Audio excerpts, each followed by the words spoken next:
course you want to be a champion. Of course you want to be working towards winning titles. Be happy, but never satisfied.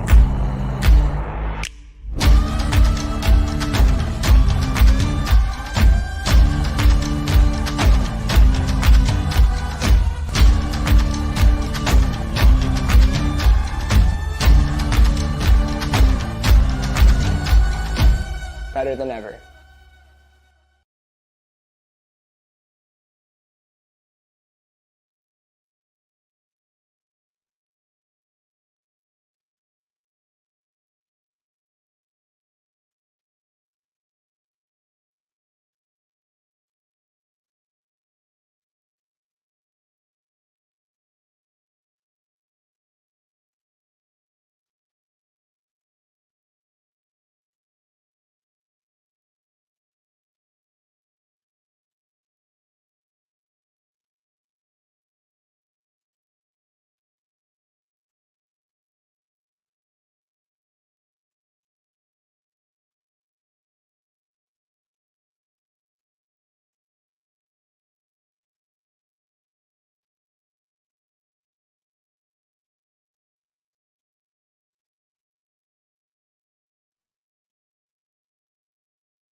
Welcome back, fans, to the 2023 Canadian Ultimate Championships in the junior phase of our tournament.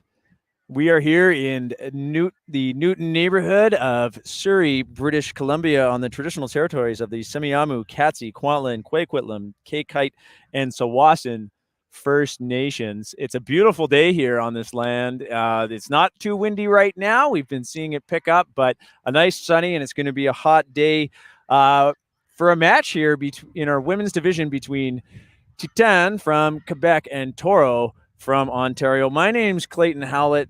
I'm joined here by the one, the only Danny Froby. Danny, you had a chance yesterday to watch one of these teams play. What are you looking forward to right now? Well, first of all, hello and hi again, Clay.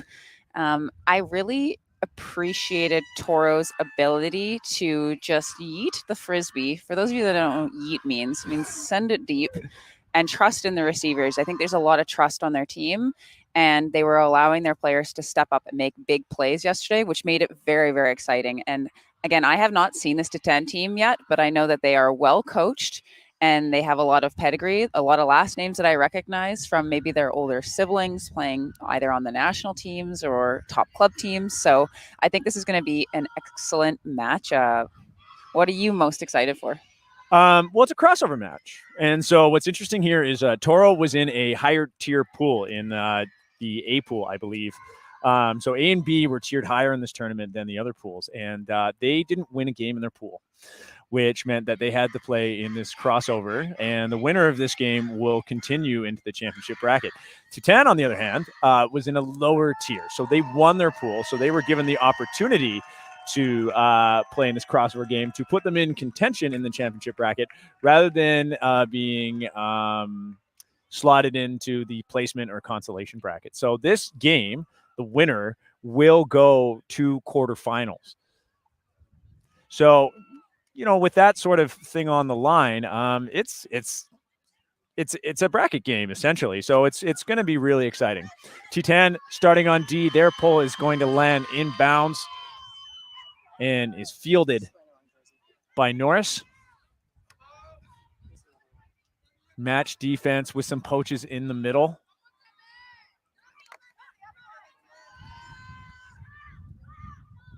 Bond back to Norris. And Toro not having any trouble moving the disc back and forth right now, despite the poaches. Able to find sort of the openings right now. Willing to use a little bit of space in the back, negative space, if you will, to keep the disc moving, and then finding these slots up the middle. Hunter's able to move that around for Norris to get into a give-go. Hunter again. She'll put it up high. That throw kind of underthrown and defended by T10.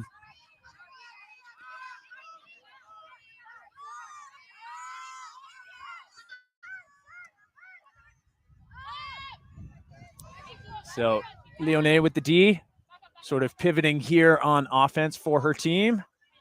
Always a dump. And T10 tries to go up the line.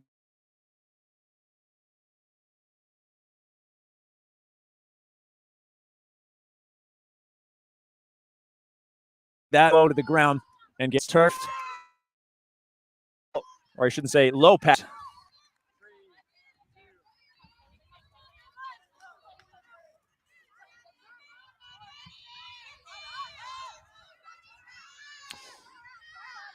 T10 starting with a vertical offense.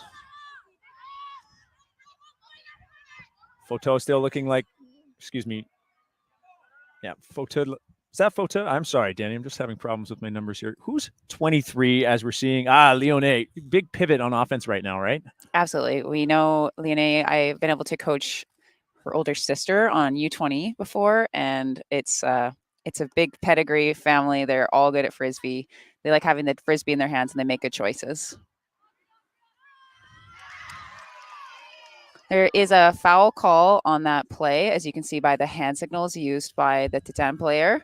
So they're going to have a little bit of a discussion. And as per usual, we're hearing some boos. Anytime there's a call, the audience will boo. It does not mean that it's a bad call, Clay. It just means they are being silly, to be fair. Yeah. And something we've been talking about, and I'll just put out, if you're just joining us for this stream, you saw that observer Sandra immediately moved in to hear what was going on. And people are often like, oh, the observer's inserting themselves. Well, actually, no. They're trying to hear what the players are saying so that they have context if they're asked to make a ruling. So Sandra right there to help out. And it looks like that T10's going to keep it here. They are kind of in the red zone here, still setting up a vertical offense. Observers making sure that everybody is set and everybody's coming in on the right stall count. So we're coming in on stall 4. It looks like it was a contested foul call. Fauteur swings it back. Toes able to move it up. Leone playing that pivot position. Toes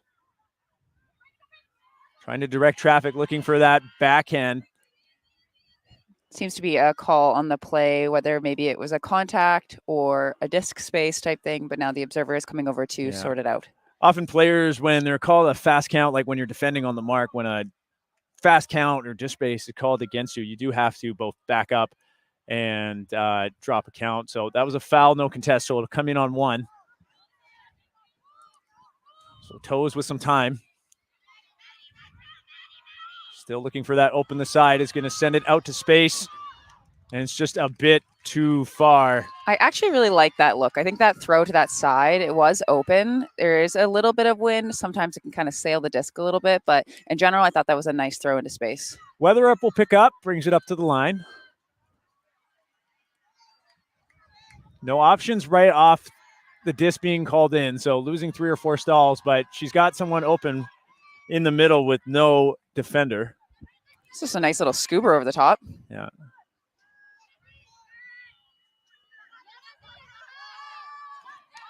Shimoda gets that to Hunter. And Hunter finding stretching Oaxaca with that catch.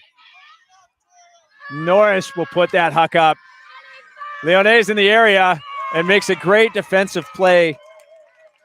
That huck just not leading the receiver far enough, and Leone able to get in front of it. Looking for options. Good switches from Toro here.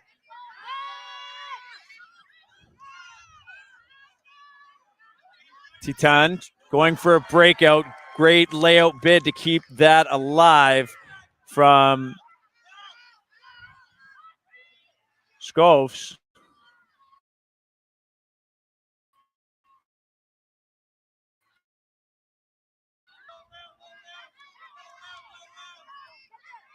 She'll look for the dump for Toes. That pass a little high, just goes off her fingertips. Toro elects to go deep right away.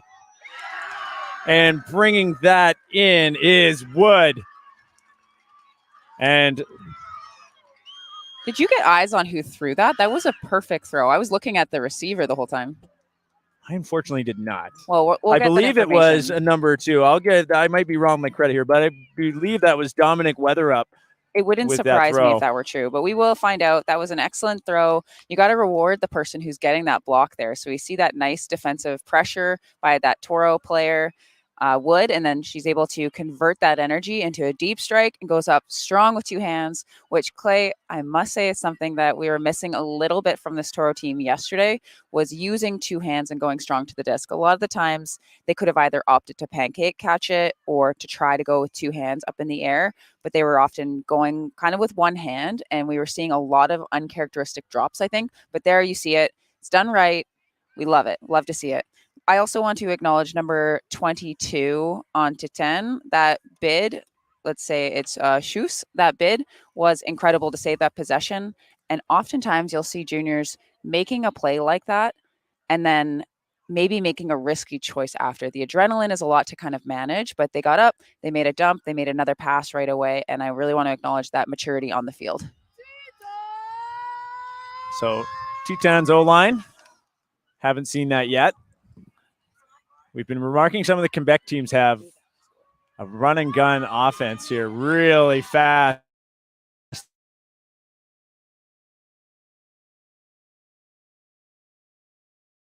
And quick. So this split stack play gets it up immediately past half, elevating to bring that down.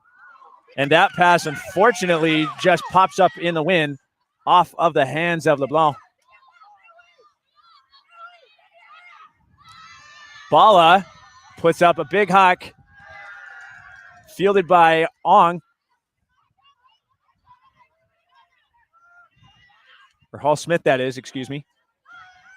Bala looking for the backhand open side, but Titan getting a read on that. So a chance for a hold again. LeBlanc.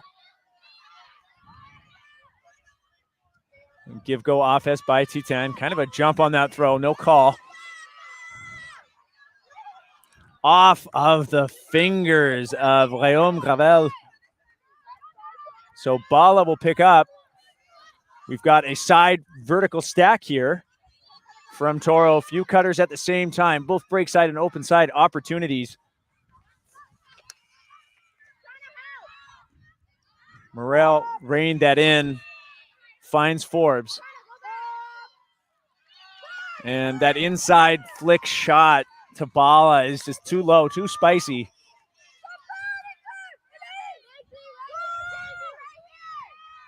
Titan, vertical offense. Looking for options, finds the under. LaFosse. Quick swing.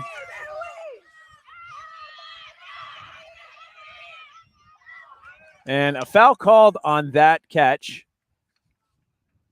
So Bougie called it pretty quick. I imagine, Danny, that was probably just a hit from behind when she thought she had the catch, maybe? Yeah, these ones are tough, and these get called a lot more often in juniors ultimate than you see in seniors, because sometimes you just don't make the catch, or you could make the catch and there might have been a bit of contact, but I don't think an adult or senior player would make that call from what I'm experiencing. The contact has to be pretty major or at least non-minor in order for that to be a foul call. A lot of times the defender in this situation is probably just saying you just didn't catch it kind of thing. What did you see from here? I know we're not necessarily with the best perspective. Did you think that there was an opportunity for non-minor contact there? It's tough. That was right on the sideline. I know. Right. The throw was kind of behind. Bougie had to reach out and grab it. And the number 6 there, Morel, was right on her hip the whole time. So when Bougie had to slow down, I don't know if there was a way to avoid contact, but the players elect to go foul contest. So there's no observer ruling on that. Again, if I were the defender, I would probably have gone to the observer in that circumstance. I think if you're on defense and you truly believe you didn't foul, going to the observer is a great move from my perspective. So the disco will go back to Guillaume Gravel. Hearing an end zone call from Titan's sideline. She finds LeBlanc. LeBlanc will pitch that up to Hebert. Hebert being patient, and then finds a big flick over the top, the other side of the field, and that is brought in.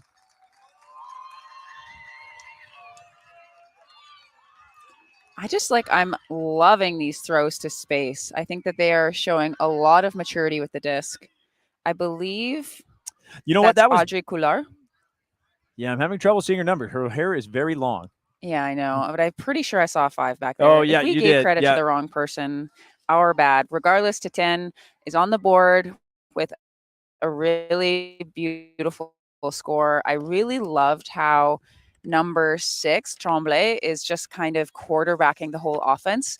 There's a level of calm when they have the disc that really allows the cutters to know, okay, if I cut into space and I make a long cut, I will get the disc from this person. Sometimes you'll see a lot of newer players look really frantic when they have the disc. Maybe they're faking back and forth, and it can make the cutters be a little bit unsure. And so I really appreciate that about Tremblay's game. So that indeed was Audrey Couillard with the goal. Really good read on that catch. So now both teams with a hold. Our score is 1-1.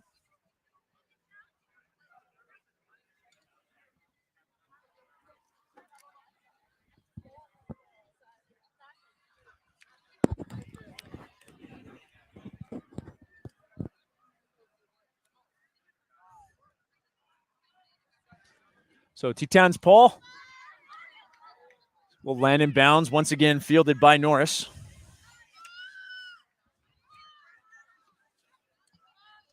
So this poachy defense by Titan so far hasn't generated a D themselves. The handlers are just working it back and forth. It seemed last time they were relying on Toro making a mistake, which they did. But Toro showing some patience here. Shimoda, pivot point in the middle, looking for the options she wants. Not seeing anyone coming down from the middle well, I say that, and then Oaka comes down and gets it back to Shmita. So now Toro's starting to get some yards. Now, I really like that Titan is coming down with his defense. I just wish that mid person would actually take a person a little bit more. I think that would be a lot more effective. Norris finds Hunter. And just off the hands of Chichi Ohaka. So an opportunity for another hold there for Toro, and just an unfortunate drop in the end zone. Now Toro setting up in a zone defense here. I'm liking Danny. I'm seeing a lot of heads on swivels here in this zone, really trying to take threats as they come in. But Leone just gets it moving, and now Titan finding the holes in the zone. Toes right back to Leone. I love that use of big negative space back with a big gain right after it. Unexpected when you're in a cup sometimes. But Leone looking for options. Toro starting to clamp down. And an up the line throw bounces out of the hands of Gagliardi.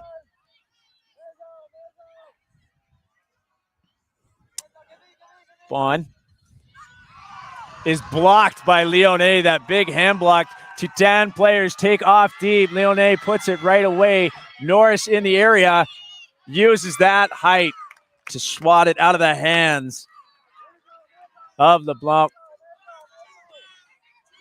I think both of these teams know that I really like it when teams huck. I think it's very exciting, especially after a block like that.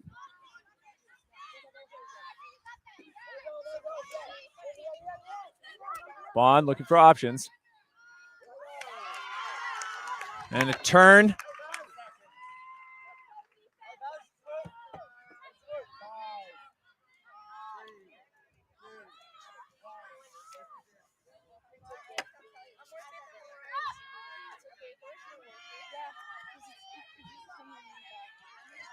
So T10's offense trying to find holes in a rather disorganized defense right now for Toro.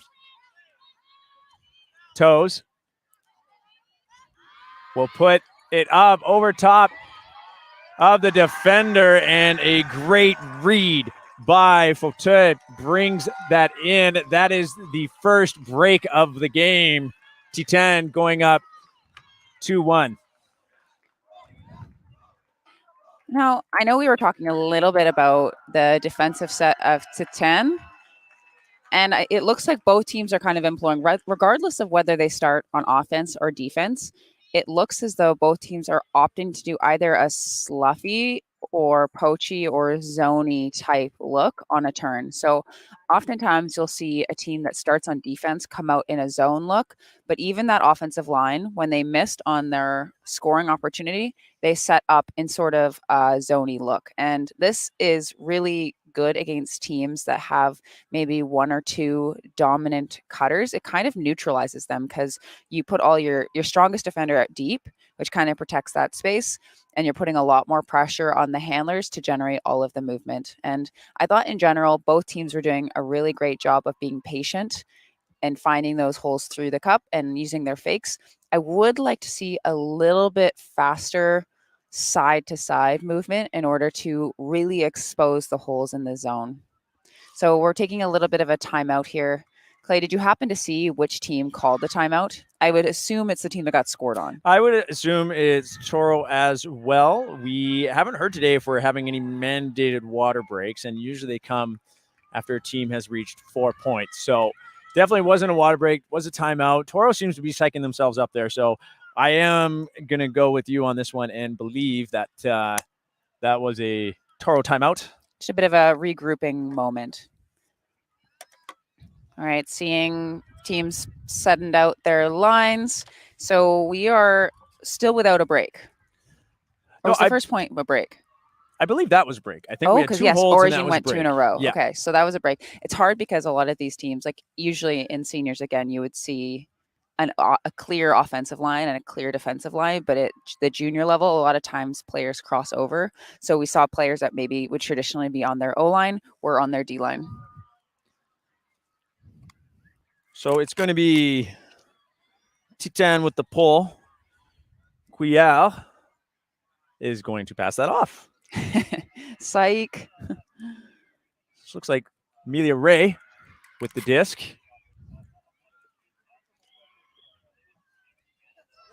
And her pull will stay in bounds.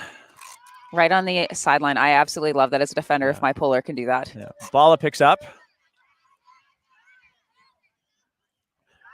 Finds Corbetti.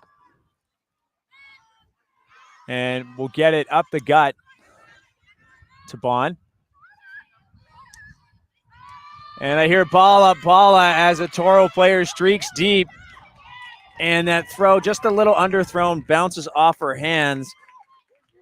So Ong, unable to bring that in. Or excuse me, Hall Smith.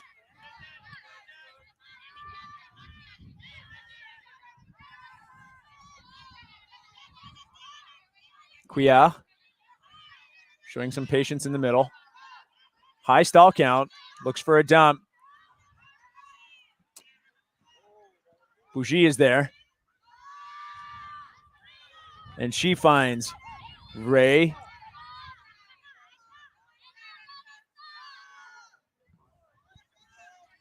Chambon Lefrancois comes out of the back of the vertical stack. Will reset. That pass a little bit errant and just out of the reach of the false. Kenjindran elects to pick it up and huck right away, and that huck doesn't seem to ever stay in bounds. It does not, as we see the observer drop the pylon right in front of us. Now, a reason I think that this disc did not go where they wanted it to go is they never really got their feet set. And I know when you're excited, you tend to kind of forget the fundamentals, like stepping out, getting balanced. It's super important to engage your core. So just make sure that actually step out and feel settled before you make a shot like that.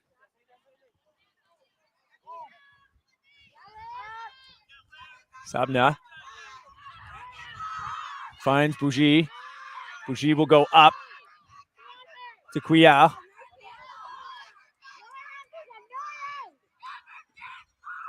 We're seeing teams really want to look upfield for a long time here. Couillard looking for options. High stall count. She'll put that up, I think, just to get rid of it. And kind of a blady flick. That is true. They are looking up. I mean, that felt like it was set like 12 stalls. Yeah, that was a long time. Again, would love to see a little bit more side-to-side movement. I think they have really nice throws. So if they are able to actually reverse the field all the way, I think they'll have more success. Corbetti. It runs out of time. And just not in. No, Couillard was just had 1 foot outside of the end zone on the ground when she got that run through D, but she will flip that into the end zone. Incredible defensive effort. I really, you know what I mean? I love Callahan's. I want to see it as a fan of the game. I'll just stop you, Danny, just for a second, because it looks like we have a call going on. That was Amelia Ray with the goal, but Toro player that looks like Hall Smith has an argument on something that went down. She wasn't on the thrower, so I'm imagining it's a pick or a push-off, but the call's retracted, and it's a goal.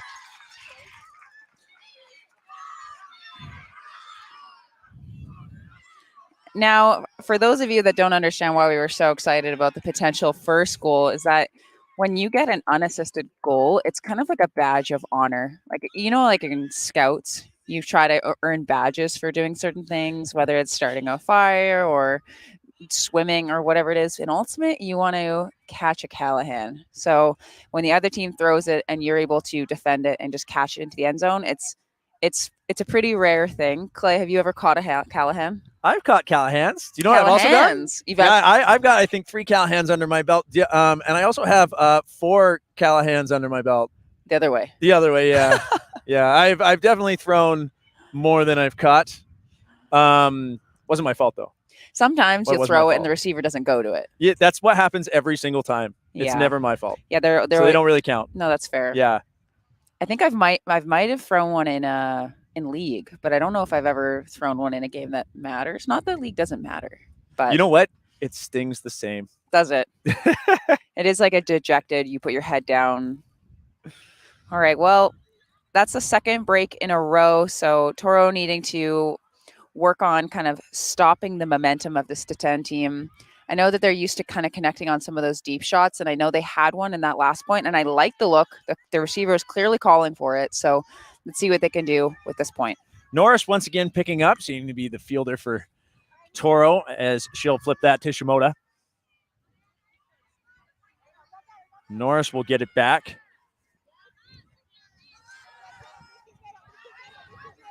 Wood tries to flip it back to Norris, but Norris had too much forward momentum and that pass was thrown behind. T10 picks up right away. Leonard was able to find Guibault, but Norris with the big hand block. Norris, a tall player with a big reach, just puts those mitts out and gets a great block to save another break.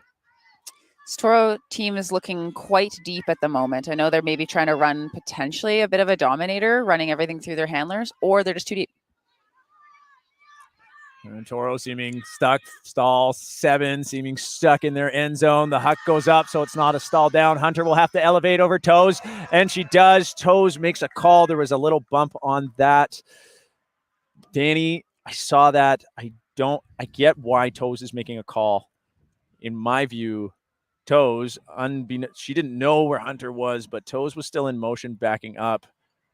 Hunter had set her feet and was looking up already. I think that's just neither player knew where each other was. I don't really think that's a foul. That's I don't my think it's view. a foul either because I think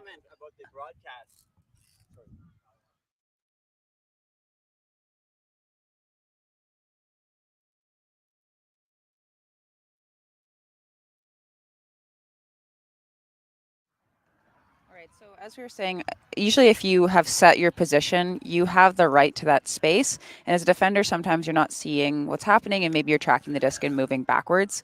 But luckily, we have these lovely humans in orange. And so they had a front row view. They're going to be able to help these players navigate through it. If I were both of them and I wasn't sure, why not go to the observer? Right. And the observer ruling here. We're about to see them touch their shoulders, which means they're about to make their ruling. And it's going to be no foul. Hey, we should be observers. We should be observers. Yeah, I got this. So it's Taze. Thank you to Big Daddy Taze coming over here and correcting our phonetics on this one. But Taze calling that foul. It is ruled no foul, so Hunter will get to keep the disc. That was a really nice grab to elevate there. So Hunter goes to Shimoda.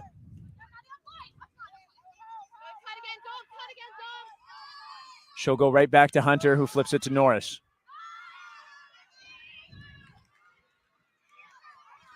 Wood. Looking for options, but I believe there was a pick call, and Titan is able to catch up.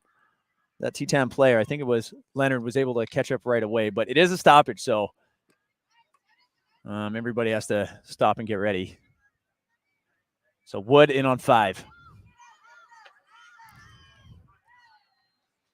And she finds a reset. And that will go back over around to Wood. So a hold for Toro puts this game at 3-2 for Titan. So we say that's stopping the bleeding just a little bit. So I love these throws around. So I'm finding that these teams are opting to play a little bit kind of in 1/3. And so the other 2/3 are quite open. So if you have a thrower like that, like 38, who's able to put that disc around into space, that's Weather Up, who we'll see making these nice shots throughout the game and made these nice shots all day yesterday as well. And Wood, just a really competent receiver, able to go get it. So I'll just mention real quick while we have a moment. We are on the BE Ultimate Showcase field, the official apparel for this tournament, where you can go buy some swag. I think you can order online from them as well. And the other partner we have on the showcase field is Discraft, supplying us with one of the most important parts of Ultimate, and that is our game discs, which have been sort of popular. I think we're starting with less game discs than original, as they're just so high quality. People are like, man, I gotta put this in my my trophy case. But yeah, shame. So Titan on O. Lyonnais seeing a poachy look here. Kind of I think it's a straight up mark with 2 poaches in the lane. So forcing Titan to just work the disc laterally. Hard to find holds in this as all the unders are taken away. But Titan seeming unfazed until they get a fortunate drop comes along in that handler movement. Perhaps what Toro was looking for. Ball up finds Hall Smith, but that bounces out of her hands. Lyonnais picks up immediately. Looking upfield a long time, but has some open resets.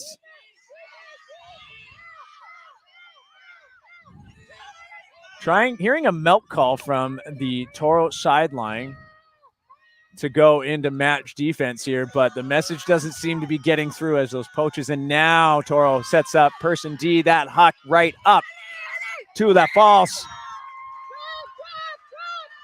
Doorstep options, but patience. And a cut made by Scopes. Again, it's that same cut. I'm absolutely loving it. Toro did the exact same thing on the last point where you see that a lot of the defense is all in one place. And so you just put the disc out of space into the other side. So we have another hold. One thing that I know you're talking about the defense, about how they kind of had a straight up force with two kind of defenders in the lane. And this is a type of zone you're starting to see a lot more in general. And it's now infiltrating the juniors. I saw it quite a bit yesterday, and I don't even think I saw it much at all last year. So it really forces the throwers.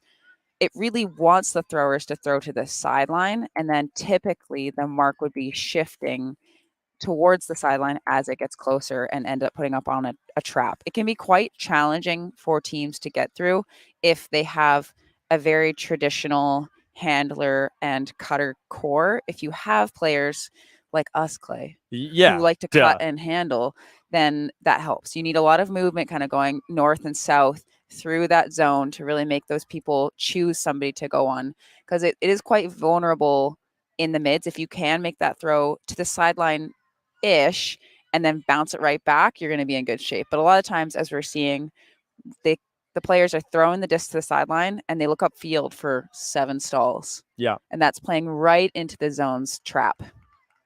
Now, wait a minute. Did you say you like to cut and handle? Okay. Well, yes, I do like to cut as long as I'm initiating. I'm actually curious, Danny, though, where have you seen this defense before? Because I've played around with it in my community, but I actually haven't seen it employed at a tournament before. Have you seen it in other places? Or yeah, I mean, in college it happens a lot. You'll see straight up marks that if you're playing against a team that likes to huck, for example, because it does take away the huck. For UBC, for example, which is one of the teams that I coach, we'll do that sort of, it's kind of like an arrowhead or a triangle zone, but we'll also do a diamond. So you have one more person sitting in that mid spot, and it can be quite effective. It's just forces a different style of offense. Right. Chase Pole landing in the middle, picked up by Shimoda, flips to Norris.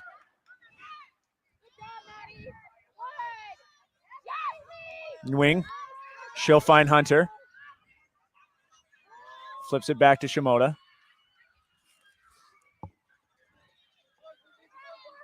Not finding any options and still looking upfield for quite a while until she finds Ohaka.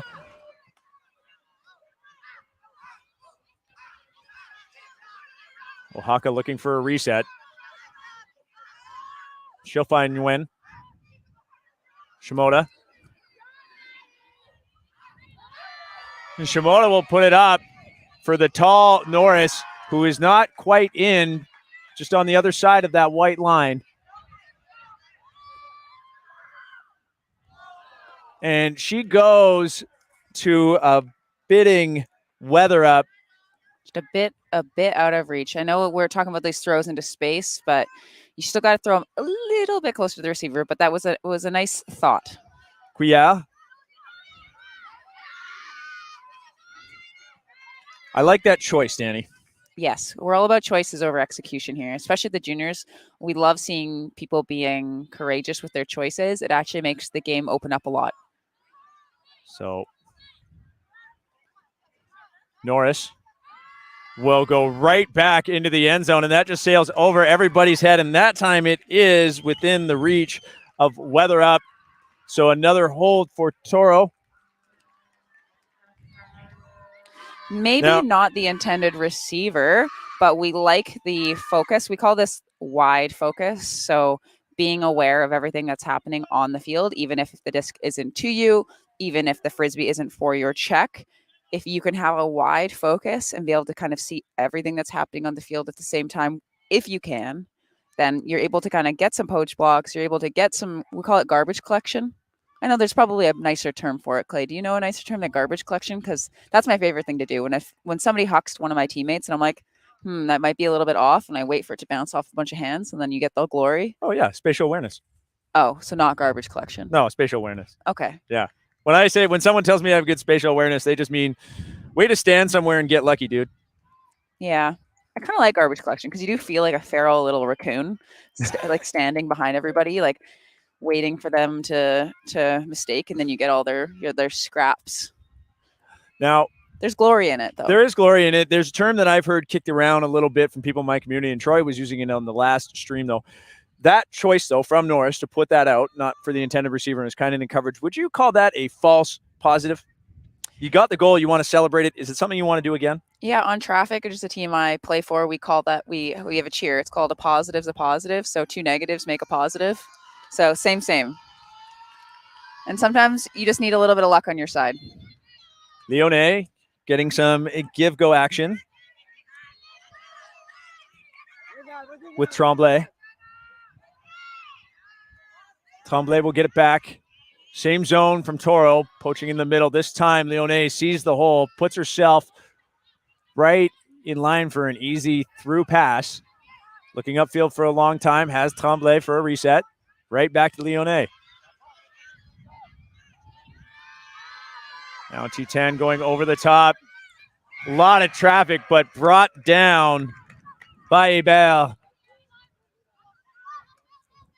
Leone, big backhand around, saw that throw lined up as soon as she got the disc. So a quick hold as Bird brings that in. Now, I was talking earlier about getting properly set before you're throwing and how we've seen a couple errors from people who are maybe getting a little excited. When we saw Leone there get the disc, see the target, it was full step out, very balanced, strong backhand, strong fundamentals, just lasered that right into the hands of the receiver. That was just an excellent elite throw. Yeah, it was at she got the disc and twisted her body, right? She used her whole body to make the throw. We've seen a lot of throws this weekend where people want to make that throw, but instead of twisting their body, kind of just push with their throwing arm and not getting the distance. And a lot of underthrows that we've seen this weekend have been due to that. So, as you say, Danny, that looked professional. And I actually remember Leone back in tryouts for the U20 team in 2020. The one that got canceled because of COVID. I remember her there as like basically a literal baby kind of at the tryout, trying to get experience. But this is my PSA for all of you that are unsure about U20 tryouts or unsure about going to prospect camps and stuff like that because you're too young or not that experienced. Those coaches remember you. Like, I think she might have been in grade 8 at the time. And look at her now. Look at her now. Beautiful, beautiful throws. Norris will pick up once again. She's able to find Bond. Back to Norris. Shah. We'll flip it back to Norris. Pretty poachy defense. A lot of space in the middle of the field. Norris will put that up into traffic. Hunter showing that she's been dominant in the air, but that one bounces off her hand even though she had position. And Taze will pick up. And Taze's throw high, just where Norris likes to snack on him. She'll flip to Shimoda. Over to Shah. Shimoda patient now. Has a wide open around break to Norris. Norris has no mark. Finds Oaxaca. Norris taking her time and did set her feet, Danny, but that angle pretty tough. And one thing I'll remark, Ja was trying to keep her feet inside the end zone rather than coming to that disc on a bit of an angle. We do also, you might not be able to see this on the camera, but we do have a wind coming this exact way. So we'll be pushing the discs a little bit more out of bounds towards where the camera is, which we saw. That's a nice grab there. Cuilla's throw kicked up, and yeah, Bougie, great grab to prevent any type of Callahan from happening. But the ensuing pass bouncing off Vincett's hands. Looks like there is a call, a stall down to kind of work through over here before we were able to resume play. Oh, so that was a few throws ago. So that throw that went up to Bougie that she boxed out to get that grab, Cuillal threw that, and it seems Weather Up on Toro is arguing that she got the stall down. I think there's no harm if you're Weather Up and going to the observer on this one, right? You know what? If you believe in your call, go for it. That's what I think. If you really believe in it, as soon as if your defense especially. Now, just for those, if you're not familiar with what happened, so the observer has ruled that it was not a stall down. However, when a call is made, the ensuing throw is the only throw that really counts after that. The cascading throws that did happen that we did see just now, they don't count. So the disc has to go back to Bougie because there was a stoppage. And players are just getting back into position. Our observers making sure that everybody is ready before Bougie taps it in.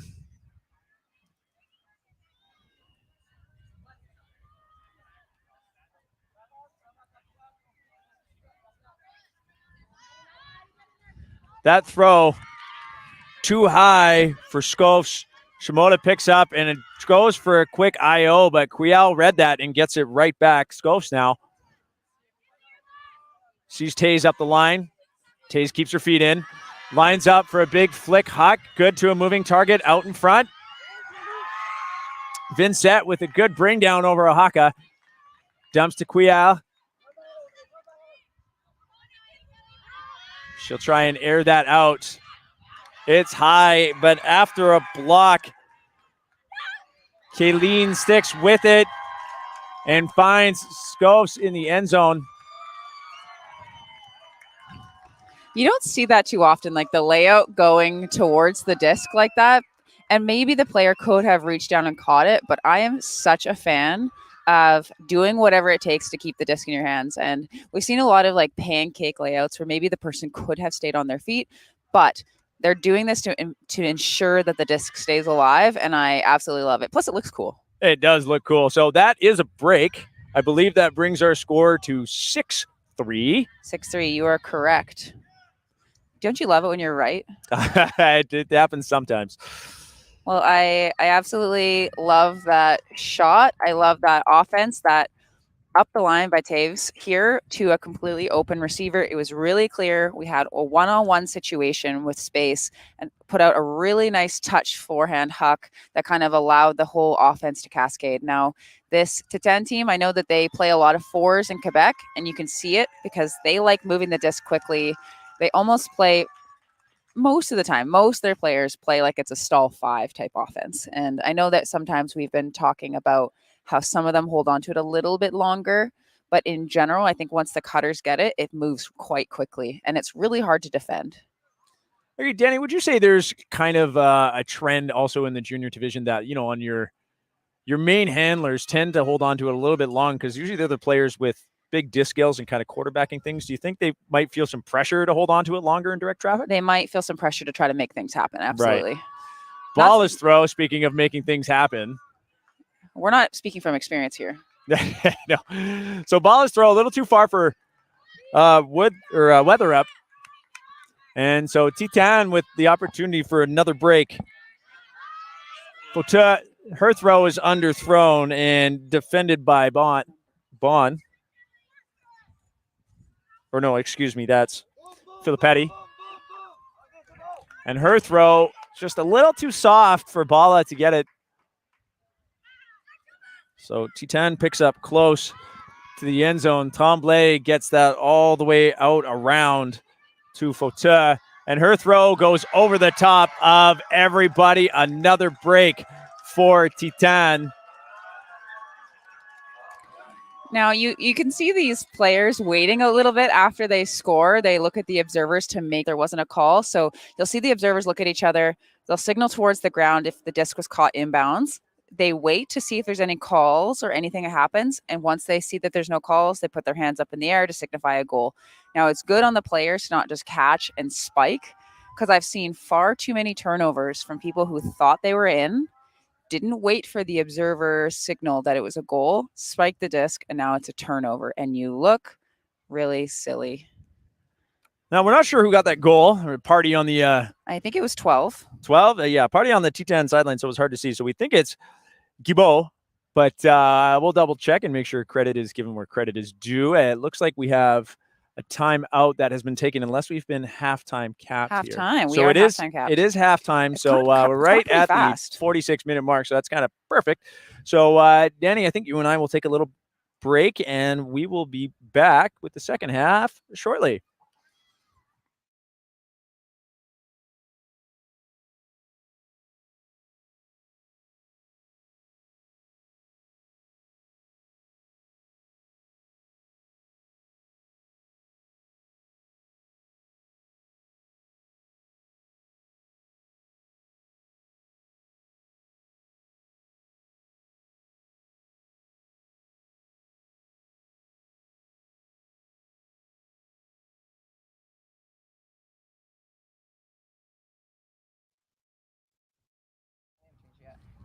And we're back because it's not halftime. Psych. It was actually a timeout taken by Toro. We were just given an incorrect signal. No big deal because we're ready for it. We're close by to our mics and we're ready to go.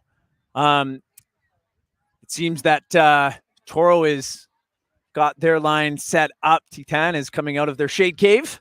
Well, we do take our half after 45 minutes. After the end of that point, we add one. So we're in that zone anyway. So we would likely, if Titan is able to score here, we would be likely taking half at this point. But the halftime will be at 8 regardless.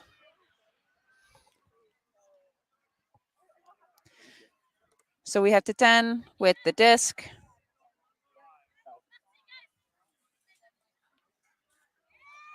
All right. Titan's pull is going to sail out of bounds just.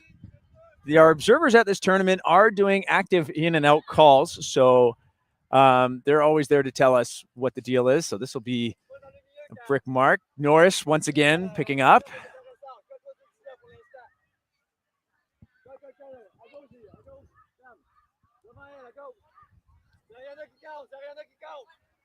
Oh, we're seeing kind of a wedge double team. Okay, now the zone falling in. So it's like a 2-3-2 of interesting defense by Titan. Titan gets lucky off of a drop by Toro there. So Saab now picks up. She finds Bird under. But now Bird's trapped on the sideline looking upfield. Finds a reset, and it's punched in to LeBlanc. And Titan takes half. The assist from number 4, who we actually don't have a number for. So after the second half, I'm going to tell you who made that great reset cut and assist. We've wanted to talk about 4 before, but we can't. Yeah, 4 has been doing great. So we're going to get the name so we can let you know. Mystery person. Yeah. So now the score being 8-3, it is half. So for sure. We are going to take a break for real this time. Go get your coffee. Go let your dog out. We'll be back shortly.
Welcome back, fans, to our second half of our second match of the day. Junior Women's Division here at the Canadian Ultimate Championships 2023 edition. We've got Titan in white from Quebec facing off against Toro from Ontario in red. The score is 8-3 for Titan. This is a crossover game. Titan was seated in a lower tier pool in this tournament, while Toro was seated higher. Toro no wins yesterday. Titan easily winning their pool yesterday. So Titan got bumped up. Toro got bumped down, and the winner of this game will continue into the tournament's championship bracket into quarterfinals. I'm Clayton Hallett, joined here with Danny. Danny, what do you want to give us a recap so far of what you've seen strategically? Something you like seeing? What's going on? I am obsessed with the combination of quick small ball movement with longer throws. I think the style and the pace of play has been great for both teams. We saw Toro connect a bit more on their deep looks yesterday in the game that we were commentating. And so right now that's not quite working for them, but that doesn't mean they should stop using that strategy, because I do think it is a really important part of their game. This Titan team is just quite fast, and I think that they're putting a lot more pressure than Toro was used to yesterday. So Toro pulls, giving Titan kind of a nice O-line start in this half as they started the game on D. And when you have the lead, that's kind of a good opportunity to extend it. Quial's pass, though, out of the reach of Bougie. Oaxaca picks up, but her throw, not enough mustard on it, and that drops to the ground. And Quial picks up.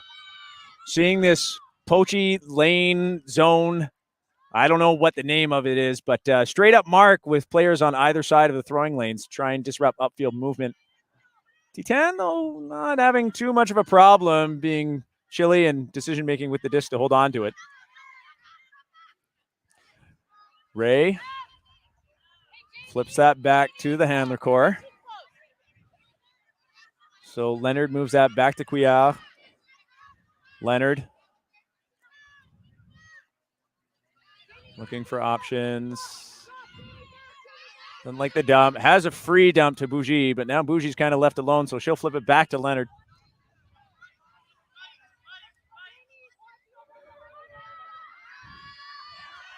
Leonard goes over top, finds Scopes. Scopes is saying, come under. I want to play the small ball, so she flips it up to Leonard, gets it right back. Again, big pump fake huck, but she'll put up a backhand around. Wide open Titan players. Patience shown by Ray. Vincent looking for a reset, sticking with Bougie. Doesn't like what she sees. Instead finds Leonard.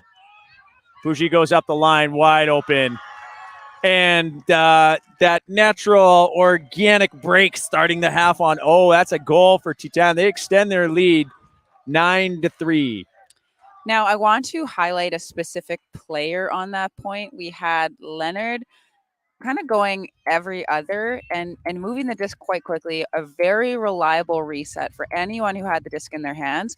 But then she also elects to make this kind of nice high release flick into space over the entire zone that broke it free. And not only that, she was the first one there to do the give and go. So that player that she was able to hit, they did a nice give and go and then was able to punch it in for the score. And one other thing about this player, I've known her for a while, but I only know her because I've coached kind of alongside her one older brother's team, and I was able to coach her oldest brother's team this summer on the U24 team. So Felix Leonard was on my mixed team. And at first I was like, oh, are they going to play very similarly? But I think the Leonard we're seeing today might be the superior Leonard. The superior Leonard. No shade towards Felix or Adam. Yes, You're no. both great. Love you both. But your sister is making a name for herself out here. One other player we need to talk about would be Eloise Brousseau, wearing number 4 today, hybrid 55, who got that goal to take half, or was the goal or the assist, but has scored some points and done some heavy work for Titan today. Just wanted to highlight her contribution to the team as we were missing giving her that credit earlier. Shimona finds a reset to the middle. Hunter leaning over to make that catch.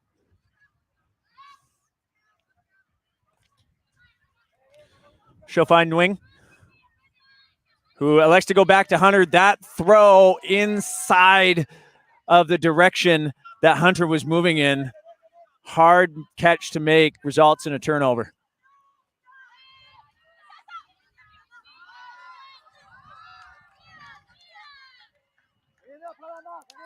Cagliardi's spicy pass just beyond the reach of Hebel. Shimona picks up. Finds Weatherup. Weatherup, only reset option is wing, so she'll pitch it deep. That's underthrown. So Fatou with that D. Titan gets it moving. Tremblay.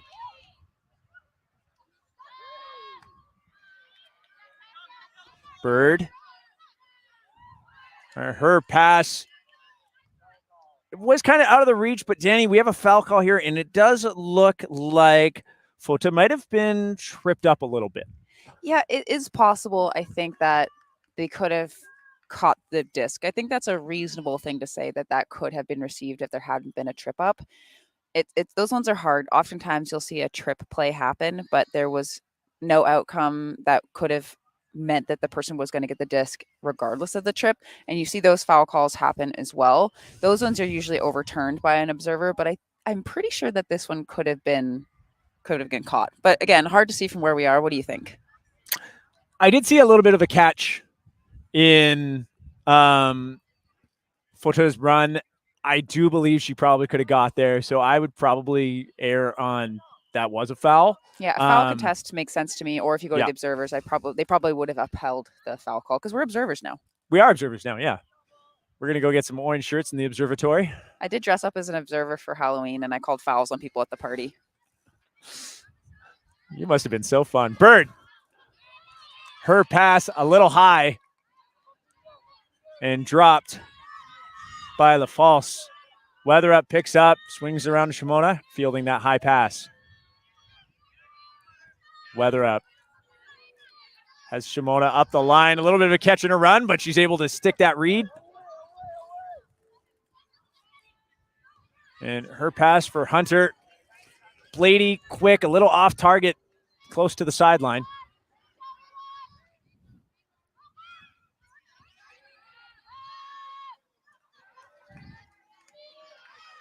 Tremblay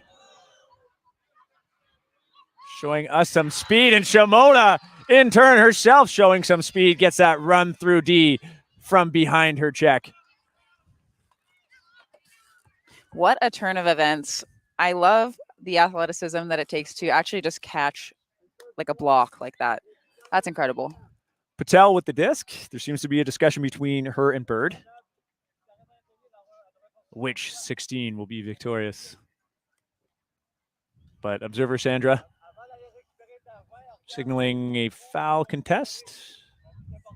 We were talking to the observers during halftime. We were saying that, you know, in the junior division, they're always there to get the context, and if asked their help, they're there to kind of help facilitate the discussion, help the players focus on the important points of whatever they're arguing to kind of nail down the facts and make a call. Also, I just feel like the observers that we have at this event are also just so sweet and nice. Like, I think that the juniors feel really comfortable when they're kind of engaging with them and working through calls. It's a really nice educational moment. So that disc goes back to Shimoda. Looking for a reset, has Weatherup.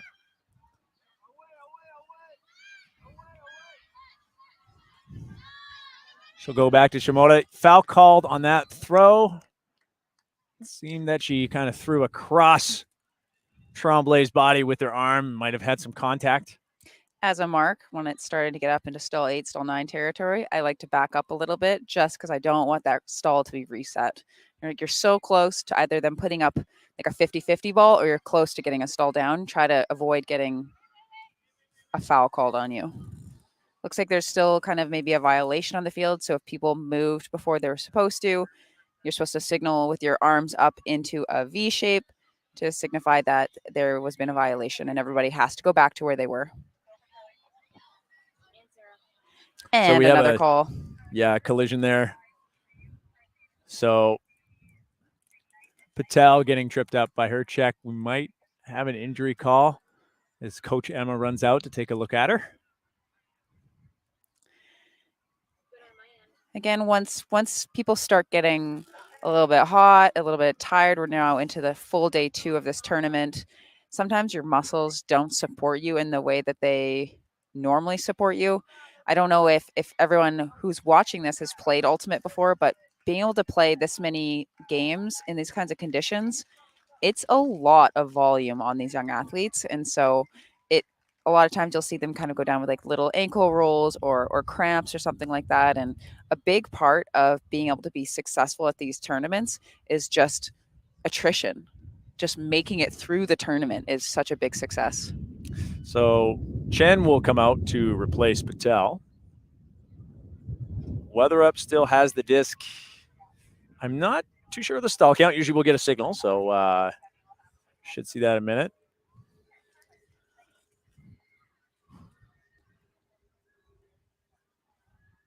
Observer ruling that there was a foul. Fouls can be accidental. Foul can just be tripping somebody up. And since it was a defensive foul on an offensive cutter, the stall has to come back to 1. So Weatherup has some time. She'll go over the top to Hunter, who has been dominant in the air this game. She has an over-the-top pass to Shimoda. It is called in. Observers doing active in and out calls. She'll reset to Weatherup, who will boost it.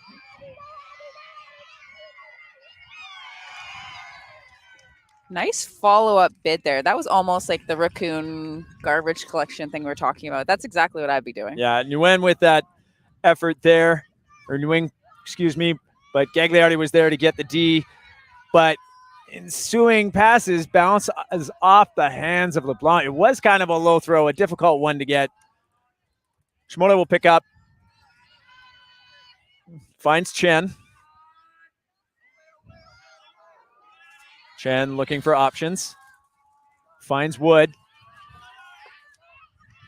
Wood has Hunter.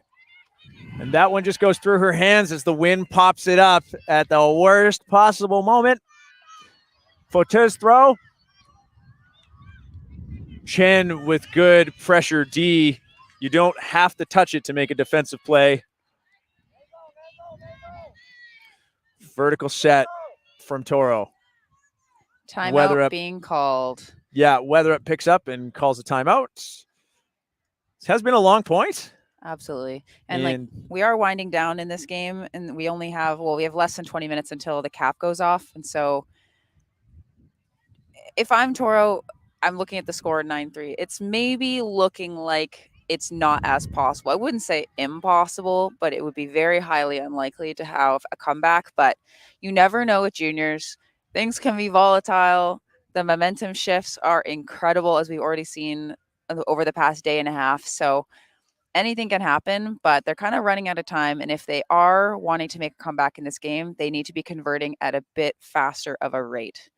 One thing I also want to kind of talk about while we have time is kind of a question for you, Clay, actually, because I've coached teams that have been in both scenarios where you're in the top bracket and you play a bunch of top games. Now you're crossing over, and you're in the bottom bracket and you play a bunch of, in theory, easier games, and now you're crossing over. Which path do you think is more advantageous? Ignoring the score right now, if you can.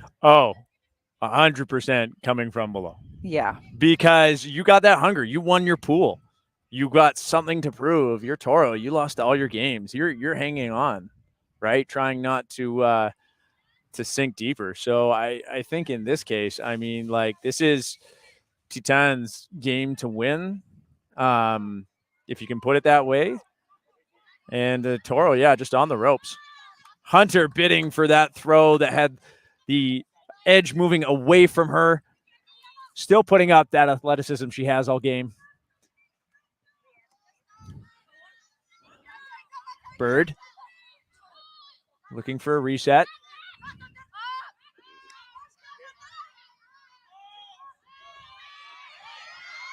LeBlanc's pass caught by a speedy Tremblay.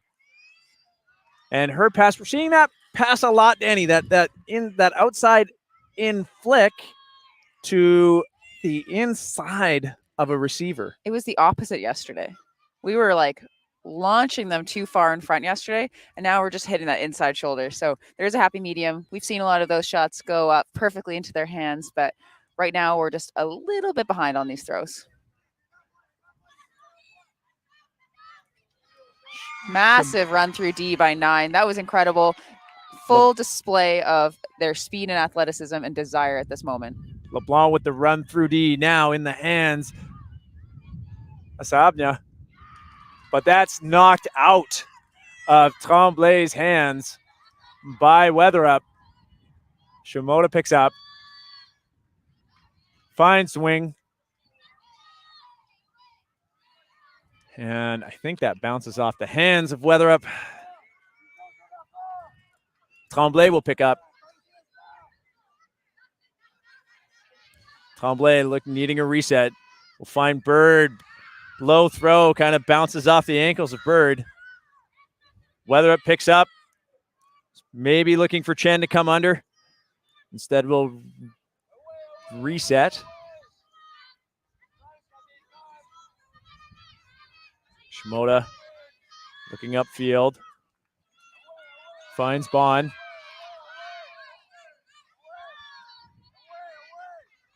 Shimoda saying she wants someone going deep. Wood is down there, and Wood runs that down, turning on the Jets for the long hold That for Toro. was visionary. If you were watching the throw, Shimoda had the disc, saw the space, pointed to where she wanted the receiver to go, and executed a 10 out of 10 throw. That was an incredible hold by Toro, showing some resilience, showing some fight out here. And I do kind of want to go back to the other conversation about kind of your placement, because I think there's two schools of thought there. There's one where you're coming up from behind, you got a chip on your shoulder, you're like, hey, we deserve to be in the top 8 from the beginning. You also get to rest players a little bit more if you're cruising through your games. And so there's a big advantage there. The disadvantage, I'd say, in that scenario is that you haven't necessarily been tested. And sometimes being in a tournament, kind of being down by a couple points and learning that you can bounce back from that is kind of a necessary thing that you need in order to make a big, deep run into a tournament. So there are pros and cons to both. But I think in an event like this, where it's hot and long and there's like jet lag and everything like that, I'd almost prefer to be the team coming from the bottom. Yeah, and I would as too. You said. If there are some specifics, as in the format for this tournament, for example, to have this opportunity, Titan had to win their pool yesterday. They, even dropping one game and they would not be in contention for this. So it does mean that if you are going to come from behind like that you have to win all your games the first day. But if we're talking about just this game, I mean, I think Titans are the ones that have the hunger. And it's showing on the field. They look just a clip faster than Toro at this moment. Bougie is able to flip that up to Leonard.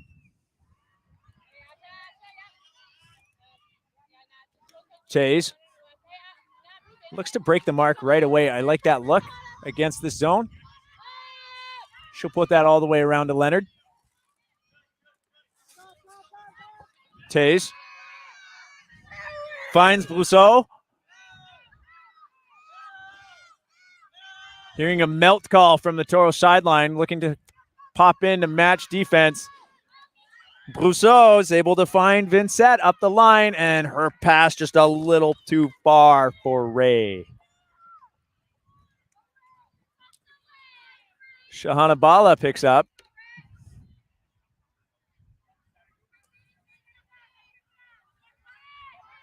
Bala yelling, start cutting, wants some options. Has to look reset. Has an open Morel, but that disc jostled a bit by the wind. She doesn't come down with it. Leonard will pick up. Vertical. Oh, and guess who? It's Brousseau with the goal. This to 10 team's just looking a little bit unstoppable right now. I do also want to mention like a big reason why this team has come together the way that they have is they have a lot of support back home. They bring players from all over Montreal.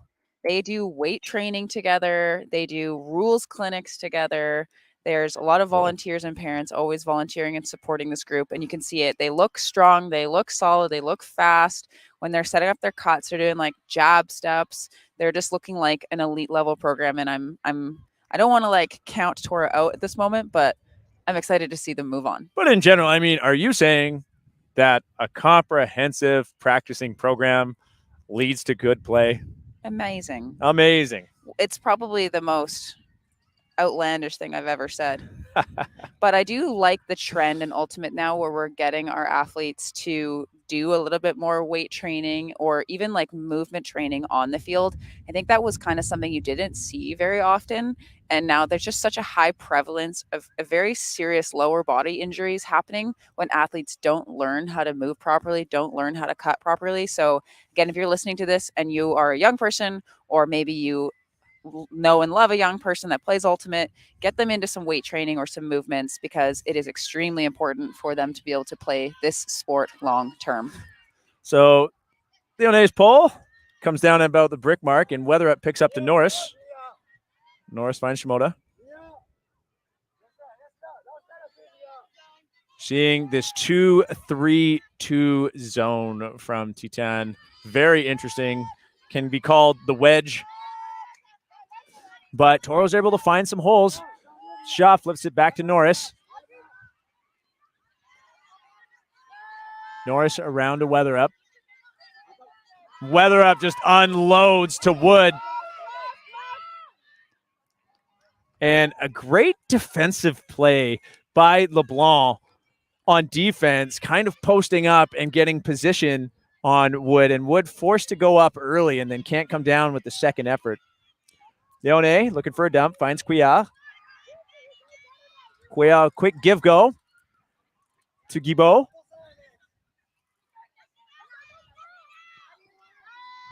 Lyonnais up the line. And her flick huck is low, zipping past the ears of Norris. A little bit higher, Danny, and I love that choice. One thing that we have to say is that we're not allowed to have that many people on this sideline because we're here and we need to be able to kind of see. But if there was a loud sideline, I think that they would have known and would have been able to put up their hand to get a block on that. But again, not that many people over here to sideline. Weatherup. Danny, I'm kind of thinking the adjustment I'd like to see in this 2-3-2 zone is overloading those two handler defenders a little bit. But, you know, Toro's doing a great job right now, just finding the kind of big gaps between those defenders. Weatherup brings that down under pressure. Bond. Hearing a boom, which I think is a melt to match defense from the Titan sideline. Weatherup. Finds Shaw. Titan now indeed in a person defense. And that pass just on the wrong side of Chichi Ohaka.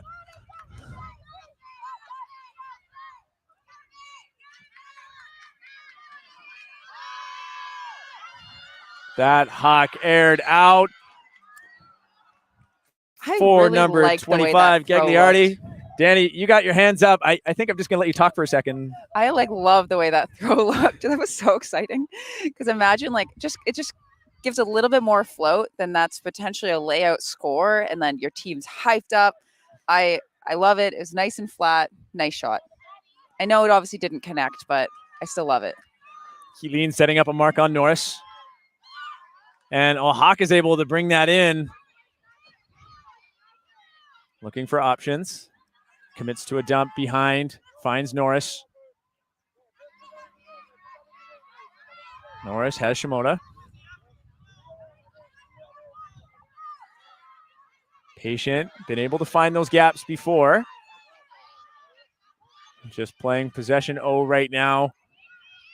I do wonder if they're feeling that sense of urgency as time ticks down here with a 6-point gap. That pass too high for Shimoda as it Airs out. Quia calls a timeout. Again, if I to 10 and I'm up by this much and I want to save my legs, I would use all of my timeouts. I believe they haven't used any of their timeouts. I could be wrong, but I would use both of them because the game's cap is set to go off in 5 minutes. And so I would just stretch it out as long as possible, keep my players as rested as possible because it looks like they're going to be moving on in this tournament. Indeed, does look like they're going to be moving on. Speaking of that, our next game, I'll just get this out of the way during the timeout. Our next game, it looks like it's going to be between Ottawa's Ignite and BC's Nitro in our first streamed men's bracket play, open bracket play, I should say. And that will be starting right after this game in the 12:30 slot. And then after that, our women's game will be at 2:30, and that will be our last stream of the day. So following this, there will be 2 more showcase games, or I should say streamed games, both quarterfinals. And looks like Titan is just about set up here. I want to take this time to do a shout out for I think Coach Gabrielle's mom, Sylvie. That was it. That was the only instruction. And I'm a person of the people, so I give them what they want. All right, Wood will set up on Quia. You've got Leone left open for the around, which I don't know if that's by design or a mistake. Leone has been doing a lot of heavy lifting this game. Quickly moves the disc up towards the end zone. Still left open. And one of your more dangerous pivot handlers puts it out to LeBlanc, behind. But a big run through D by Xia.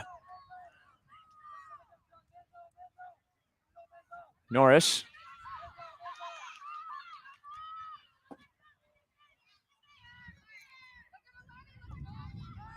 Finds Xia.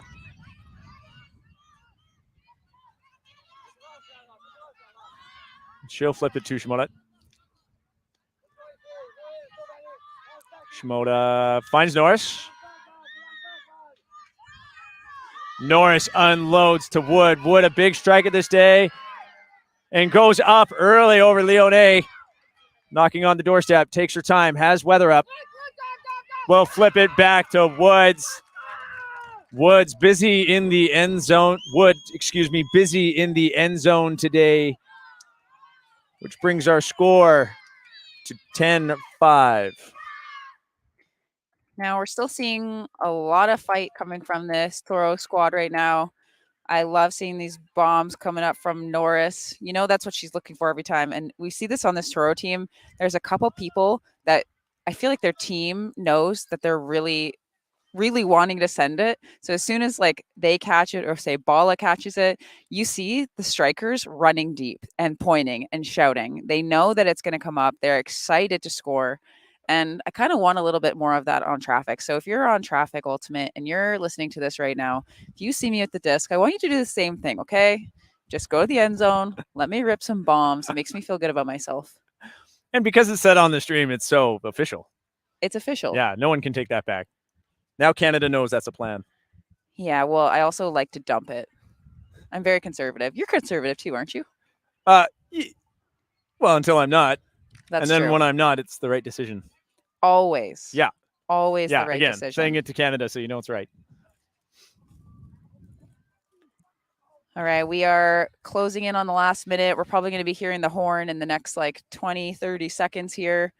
And then the points will be, you're in theory supposed to play the next point, but they might not. We've seen some teams opt to not finish out points if there's a big gap. Kenjan Dran.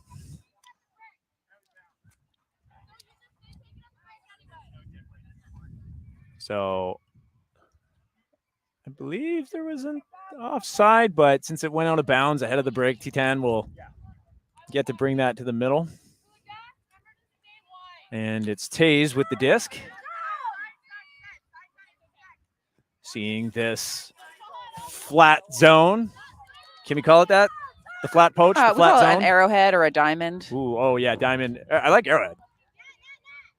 That arrowhead D by Toro generates a D.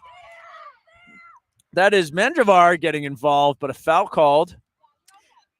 This is one of those foul By calls that I Sabna. think that there's misunderstandings about, because I'm not so sure if players always know the difference between minor and non-minor contact in those types of Ds, like whether the person actually had position. And you are allowed to make contact with the player when you're on defense if you're both going for the disc and you're both already in that space, and there can be minor contact of the arms, and that isn't a foul. I'm not sure what happened here. Again, we had players kind of blocking our view. Actually, my hot take is I thought Menjivar was there first. I thought that Sabna was running up to make that, to catch it, while Menjivar didn't see the disc right away. She was in position first, and as Sabna tried to run through to make that, Menjivar noticed and reached her arm out. But I do think Menjivar was there first. I love it when we disagree. Yeah. Never happens, though. So it is a turn. Yeah. Menjivar with the D. Bala puts it up immediately. Taze, though, read that with no issue. So I'm right. Yeah, sure. No, I said Menjivar got the D, and she did. Oh, okay. I think we're saying the same thing then. Oh, okay. See, we always agree. Darn it. Sabna. Around to Scoves. Scoves, huck fake sails me every time. So you might have heard the horn. So in theory, after this point, there's supposed to be one more point played. Scoves with a great read. The run-up jump to get some verticality. Tremblay. Scoves decide to play together for a little while. Invite Taze to the party. Taze goes around to Sabna. What a grab by Scoves. And her throw, that inside shoulder to Bird, results in a turnover. Bala with the disc, big hucker for Toro. And she's looking for a reset. Finds Betty, athletic play. Betty needs a minute to get up after this one. So what a grab, though. Yeah. That was incredible. So sometimes you can have like shoulder injuries or wrist injuries when you kind of land like that. But I love the display of athleticism. Some good spirit displayed here by Scoves, helping Betty up, and Betty went down. Now, Betty did call an injury by rule. You're supposed to take a sub. The rule is if there is no contact, like if you have an injury because you got tangled up with another player, you don't have to sub off. But if you get injured on your own volition, your own accord, you have to sub off. I don't know if that's what's happening. I didn't know that, and I'm really glad you're here to clarify for that for everybody. I know some rules. Yeah. Because sometimes like a superstar will make a layout and then we'll call, like, I'll be like, no, you actually have to go off now. That throw with some heat on it from Bala is just a little too high for any receiver. Tremblay showcasing her superior speed, finds Scoves. Scoves sees Brousseau,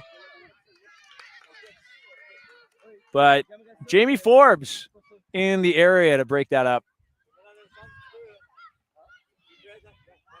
Kendron flips that around to Betty, to Bala. Bala's huck, a little too shallow. It's become a bit of a huck show right now. Yeah, Taze, Sabna. She'll put that up to Brousseau.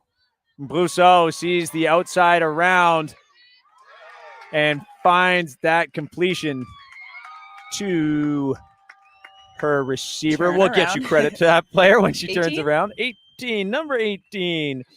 Matilda La Fosse with the goal, and that will end the game.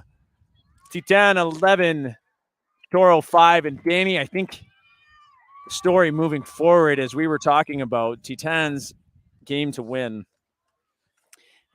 Absolutely. I think that you could just see the normal game that Toro likes to play was being shut down quite a bit by the different poach looks that Titan was employing, and also just their sheer speed and athleticism.